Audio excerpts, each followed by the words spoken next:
Well, yes. I mean, the War Powers Resolution gives the executive branch some time, so 60 days essentially. And then, the president can ask for an extra 30-day extension, 90 days, 3 months to see, where it's going, how it's going, and what the needs are. And then if it becomes clear that the United States needs to stay engaged in what is considerable military action, the president technically needs an authorization from Congress for a use of force to spend the money on the military. So it's really the power of the purse, as much as it's a war powers resolution, Right. that gives Congress power here. When will we see that? We won't see it. We won't see it until, I mean, the timing is really kind of extraordinary. It's March, April, May. Most, but not all of the Republican primaries will be over by the time you get to June. There are a couple of ones in July and August. But generally speaking, Trump's biggest leverage is obviously the primaries. So if he wants to continue this and get that authorization for basically, once you give the president congressional authorization for use of force, as we saw with Iraq, you can be there 10 years, 15 years, 20 years.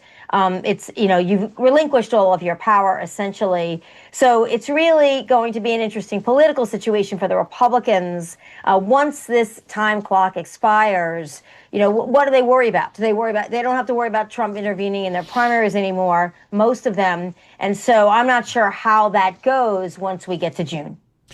So politically, Wendy, what potentially could be the ramifications for this Republican Party? We did have the vote yesterday along party lines to support the president's actions. But what are the political ramifications potentially? It's a tricky situation for both parties. I think there's two things: loss of life, which we hope stays quite low, and gas prices.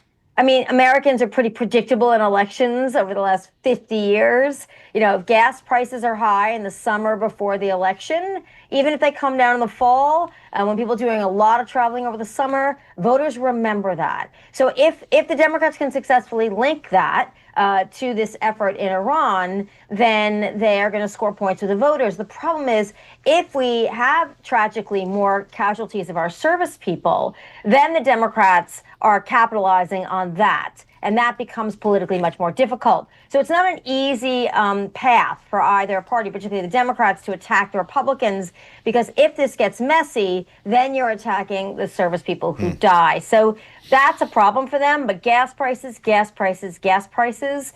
This is the sole domestic political impact of this conflict at the moment. And if they are high in the summer, then I think the Republicans go in possibly weaker than they look like they're going in now.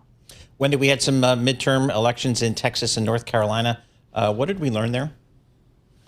Well, North Carolina looks like Roy Cooper is going to be quite a strong candidate to flip that seat. But, Whatley is a very well-connected Republican. So we think that's going to be quite tight. And both parties are going to spend a lot of money. But, Texas, the Democrats, the pipe dream of winning statewide, which hasn't happened in more than 30 years.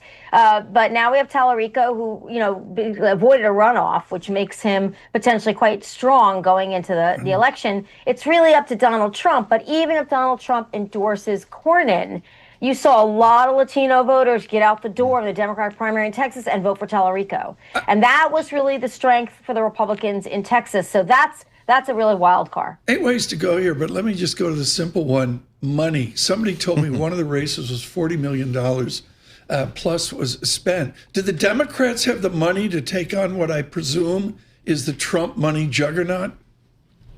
Well, so this is an interesting thing. So you're right. It's 40 million on one side. I believe it's almost more than 90 million spent on the Republican side in that primary so far.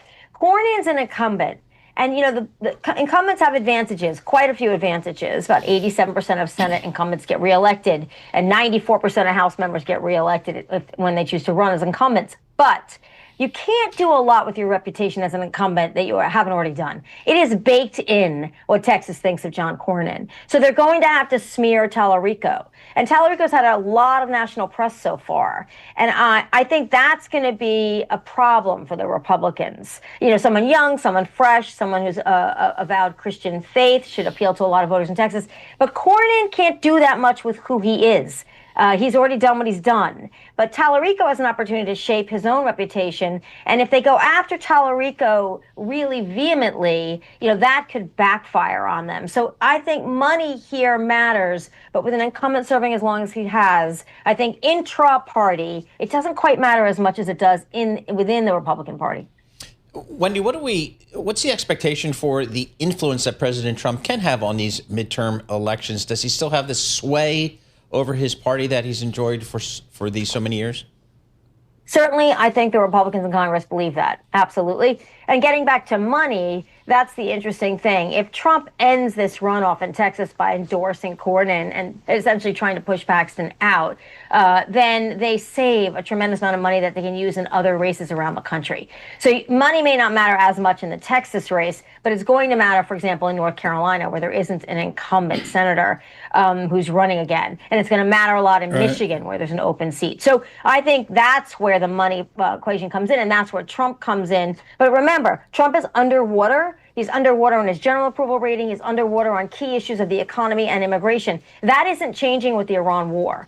So it's really important to remember that he could still be quite underwater in the summer. And so then does he become a liability after the primaries are over? I'm just trying to imagine spending $90 million on a primary race in Rhode Island. Right. What would $90 million do to the Rhode Island economy, Wendy?